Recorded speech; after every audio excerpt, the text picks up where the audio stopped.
How's everybody today? This is Coach Frank Bisarek, and you've probably seen I've got other videos. We're going through the infield today, and today this part, hey, it got a little dirty. This part, we are going over the pitcher's mound and the responsibilities in fielding for the pitchers.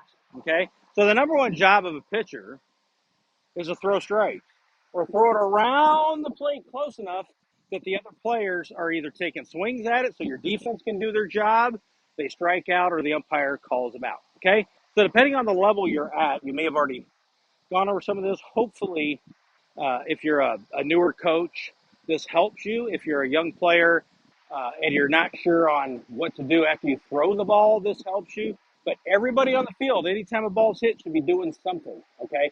So even the pitchers. You're either going to be the backup or you might take the bag. Okay? So if I'm pitching, and most pitchers at the lower level are learning the stretch instead of the windup, which I'm good either way. I think the stretch, because as soon as you go from the age group where you can't steal to stealing, if you've never done the stretch, it's really tough. Now, all the area between first base and third base really kind of is open for you to field. But I'll say this.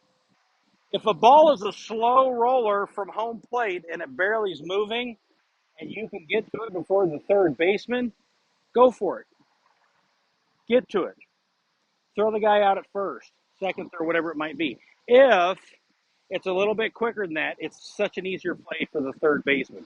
But anything from your mound forward, and I would say 15 feet up the line either way, those are yours. You got to get them. Third baseman can't get there fast enough unless it's right in front of the home plate. The catcher, it's hard for them, and first base is going to have to cover back. So you've either got ball, base or backup, or base or bag. I might say either or. So after the pitch, let's assume that's our fielding area. So when you're done and you've thrown the ball, square up. Now I'm ready.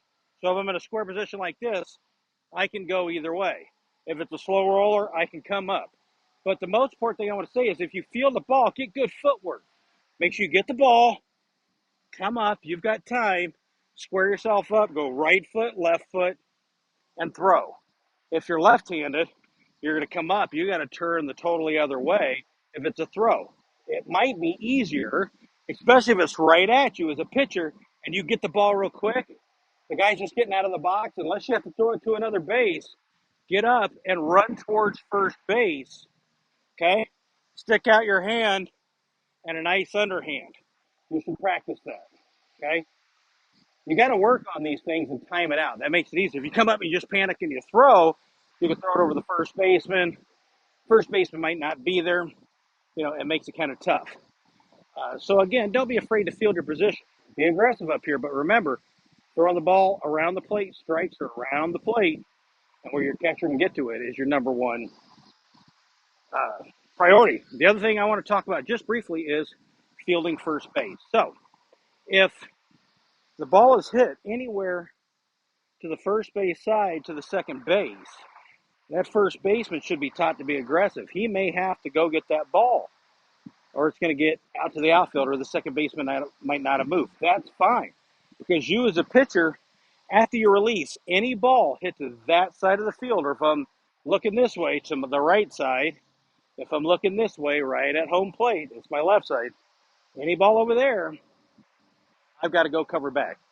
I'm thinking back. I might not have to because the first baseman might be there or might get it himself and call you off, but you got to get it. So I'm going to here, up, break, throw, boom, ball's hit that way, pivot, and I'm sprinting as hard as I can to the baseline, and then I'm going to turn up towards the bag.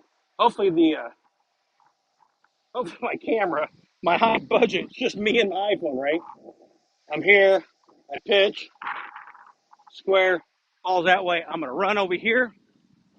I'm going to find the line. I'm going to go straight up the line and give them a target. Boom. Don't run directly at the bag. Run so you're about 10 feet short of the bag on the baseline. Turn up. Give your first baseman a target. Touch the inside of that bag. Okay, one more time. Up, down, boom. It's over there. Running over here. finding the baseline, I'm heading up, catch the ball, fire it back. All right, all right. That's not much. I mean, there's not a whole lot to do fielding as a pitcher, but the few times you get, you got to do it. The other thing is pop-ups. So you're up, you've thrown the ball, boom. Right now, it's hard for me to even see it. The sun's right there. Come up, I'm over. You got to wait for someone to call you off. If you don't hear them call you off, you get the ball. Okay? So call, I got it, I got it. Anything short of the mound is yours. Anything that's close to even the mound of back, one of your players back there should get it. Okay? All right, so that's a quick basics. Nothing too heavy. This is Coach Frank Bisarek. We'll go over a few things next time. Outfield positions and responsibilities. Have a great one. We'll talk to you soon.